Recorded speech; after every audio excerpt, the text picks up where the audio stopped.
Yeah, you clutch. Yeah, bro. That's why I just follow Jesus how Jesus said he wants to be followed, bro. And at least I try to, you know what I'm saying? Where I fall short, I ask the Lord to forgive me and I Yeah, and I think that's keep all you trying really in need. Jesus' name. Yeah, and I think that people have lost that as Christians today.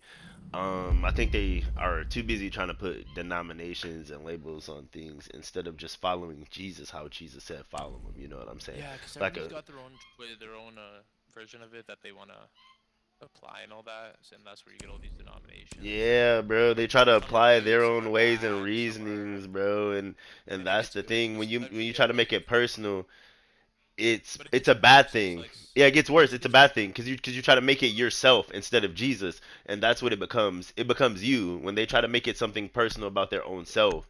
It becomes you, and like that's what like but then it if you gets worse because sometimes one guy will break off to do his own thing, so it's worse, and then a guy will break off bad and do his own thing, so it's twice bad.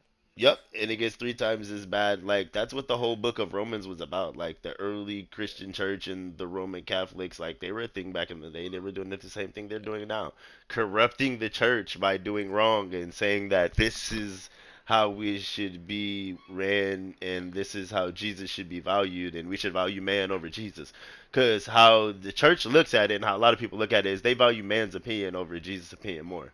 Like, like, let you tell them what Jesus say, and they'll get mad because they want to tell you what they say or what their pastor said, and not what Jesus said, and that's a difference. It's a reason why Jesus had thousands upon thousands of followers, and they all forsook Jesus and stopped following because his sayings was too hard to hear. They didn't want to drink his blood and eat his flesh. They didn't want to keep his word in them. They didn't want to follow him, bro. So like it's the same with the world today. They don't want to follow Jesus. They want to say Jesus, but then when it comes to actually doing what Jesus say, they don't want to do it. They want to follow for the loaves and fishes, but then when it come to actually doing what he say, oh, that's too hard. We can't hear that. We gonna follow Jesus how we. I've had people tell me that I'm gonna follow Jesus how I'm gonna follow Jesus. Like it's like, dang, can we not follow Jesus how Jesus wants us to follow